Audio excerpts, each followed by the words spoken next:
नमस्कार मित्रों, आज मैं ऐसे विषय को लेने वाला हूँ जो बहुत कम लोग लेते हैं, जिसको कहते हैं, एक हमारे पास ग्रंथ है, उससे मैंने सीखा है, जिसका नाम है स्त्री जातकम। यह स्त्री जातक ग्रंथ जो होता है, यह स्कंद पुराण के अनुसार, यह स्कंद पुराण में काशी खंड से लिया गया है और ये काशी खंड में इनके अध्याय दिए गए हैं। और ये इसके अध्याय का भी नाम है स्त्री लक्षण कारकम स्त्री लक्षणे विशेषम आह लिखा है।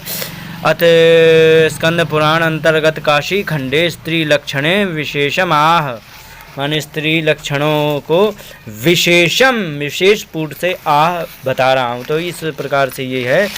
तो इसमें जो दिया गया आज के बारे में बताना चाहूँगा, जो दूर से पहचान हो जाए। मैं आपको पहले बता दूं कि एक वीडियो में पूरा नहीं होगा, एक एक चीज़ का विस्तार से लेने वाला हूं, तो इसलिए थोड़ा थोड़ा लूँगा, छोटे छोटे टुकड़ों में लेता रहूँगा। और इससे क्या होगा कि मैं विस्तार से मैं बात कह सकता हूं। और अगर जो पूरा स्त्री जातक सीखना है तो या तो आप स्कंद पुराण ले लो, और यदि स्कंद पुराण नहीं ले सकते हो और यदि वीडियो के ही माध्यम से सीखना है तो आपके लिए ये है कि फिर चैनल सब्सक्राइब करो। मैं पर डे थोड़ा थोड़ा डालता रहूँगा। तो इसमें जो जिस प्रकार से कहा गया वो मैं बता दूं। तो इसमें बहुत विस्तार से लिखा है, मार्जरा पिंगला नारी विषकन्येति कीर्तिता, माने मार्जारा कहते हैं बिल्ली को, और पिंगला जो पीले वर्ण हो। बिल्ली और पीले वर्ण का क्या तात्पर्य है? तो यहाँ पर है, जिस स्त्री की आँखें या तो बिल्ली की तरह हो सफ़ेद, या फिर कुछ पीले रंग की हो, ऐसी नारी हो तो विषकन्येति कीर्तिता, ऐसी को विषकन्या कहा जाता है। और विषकन्या से सावधान रहना बहुत आवश्यक है, अन्यथा आप बहुत बुरे फंसोगे, फिर कोई बचाने वाला नहीं मिलेगा। इस प्रकार से सुवर्ण पिंगला नारी, जो सुवर्ण पिंगला का मतलब क्या होता है कि सुवर्ण माने सोने के समान एक पीला रंग होता है किसी का, तो वो नारी नाति दुष्टा परे जगु, ज़्यादा वो खतरनाक नहीं होती है पर वो ठीक भी नहीं होती, पर इतनी खतरनाक भी नहीं होती है। तो इस प्रकार से इसमें कहा गया, कृष्ण जी हुआ चाहे लंबोष्ठी, माने जिसकी जीभ काली हो। अरे राम राम राम, ऐसे से हमेशा बच के रहना चाहिए। लंबोष्ठी जिसके लंबे लंबे ओंठ हों। पिंगाक्षी घर घर स्वरा, पिंगाक्षी का मतलब होता है पीले रंग की आँखें हों, तो वो भी है घर घर स्वरा, माने जिसकी आवाज़ में घरघराहट हो, आवाज़ ठीक ना हो, तो वो नारी अगर जो त्याज्या यस्यास्य पादौचा, ऐसी स्त्री को त्याग ही करना चाहिए। पादौचा कुछ वोष्ठौच रोमशौ, माने जिस स्त्री के स्तनों में, पैरों में और ओंठों में यदि रोम दिखाई पड़ जाएं तो ये जान लीजिए कि वो सबसे खतरनाक स्त्री है। इस प्रकार से इसमें वर्णित है। और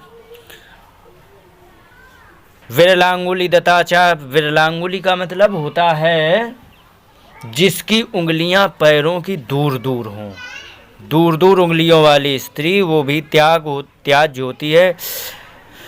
और यदि स्तनों में और पिंडरियों में, पैरों में अगर जो ज़्यादा बाल हों, बृहत कचा माने होता है ज़्यादा बाल हो, एकदम काली काली भालू की तरह, तो यदि इस प्रकार से है तो जान लीजिए कि वो बहुत खतरनाक है। कृष्ण तालु परित्याज्या व्यागांगा प्रतिमात्रिता, इसमें लिखा है कि कृष्ण तालु माने जिसका तालु जो होता है अंदर जहाँ पे जीभ होती है ऊपर, अगर जो कृष्ण तालु काला तालु है तो फिर बड़ी वो खतरनाक है। ऐसी को परित्याज्या, वो तो बिल्कुल ही छोड़ देना चाहिए।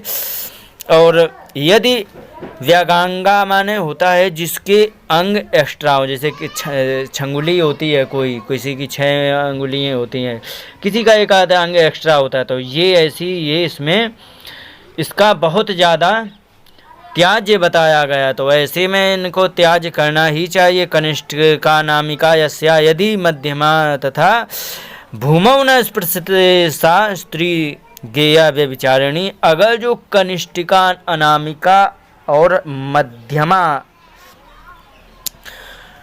उंगली जो पैर की होती है, अगर जो पैर की उंगली कनिष्ठिका, अनामिका और मध्यमा, ये 3 उंगलियां यदि भूमि न स्पृशते सा, अगर जो उसकी पैर की उंगलियां जमीन को नहीं छू रही हैं तो जान लीजिए गेयः, जान लीजिए व्यभिचारिणी, वो व्यभिचारिणी है, ऐसे का भी त्याग करे। अब मतलब ये है कि कोई चीज़ है तुम पूछ करके कहोगे और बताओ क्या ठीक है सब, और मित्र वित्र कितने हैं, तो वो झूठ बोल देगी घरे आज तक हमें किसी ने देखा भी नहीं है।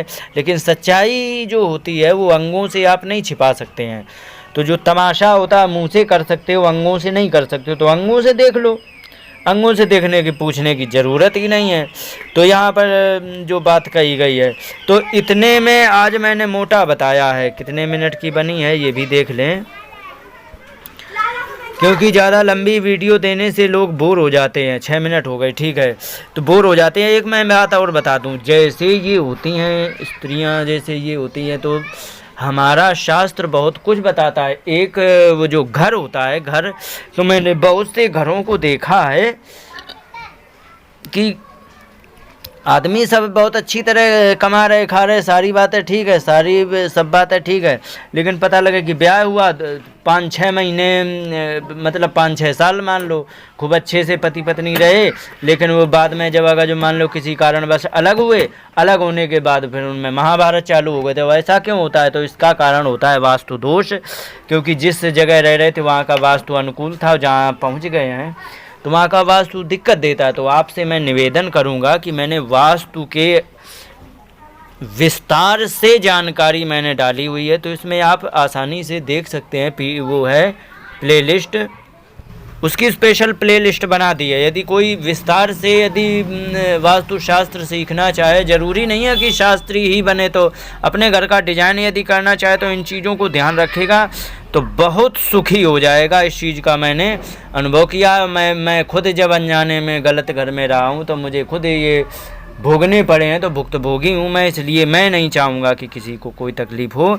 तो यदि आप जानना चाहेंगे वास्तुशास्त्र, तो आपके लिए वास्तुशास्त्र की भी व्यवस्था है, प्ले लिस्ट पड़ी है, तो उसमें आप देख सकते हैं। तो इस प्रकार से मैं थोड़ा थोड़ा लूँगा ताकि एक एक चीज़ों को आप समझ सकें। इन्हीं शब्दों के साथ बात को विराम देते हुए नमस्कार। मैं पूरे को लेना चाह रहा हूँ, पूरे एक एक चीज़ को, थोड़े थोड़े में क्या एक एक चीज़ का अनुभव करते हुए आगे बढ़ेंगे तो उससे समझ में अच्छा आएगा। तो वास्तुशास्त्र सीखना है तो वो भी सीखो। और इसका बहुत एक ग्रंथ है, अध्याय है, 2-3 अच्छे ग्रंथ है, तो इसका पूरा विवेचन करूँगा एक एक चीज़ का विस्तार से, जिससे आप ये जान जाओगे दूर से, मतलब ये जान जाएंगे आप दूर से ही देख करके उसके पूरे लक्षण पहचान लेंगे, और मतलब उसकी पूरी कुंडली जैसी आप बना सकते हैं और पूरा जीवन उसका बता देंगे। तो इन्हीं शब्दों के साथ बात को विराम दें। तो नमस्कार, जय हिंद। चैनल को सब्सक्राइब करें। पूरा सीखने के लिए धन्यवाद।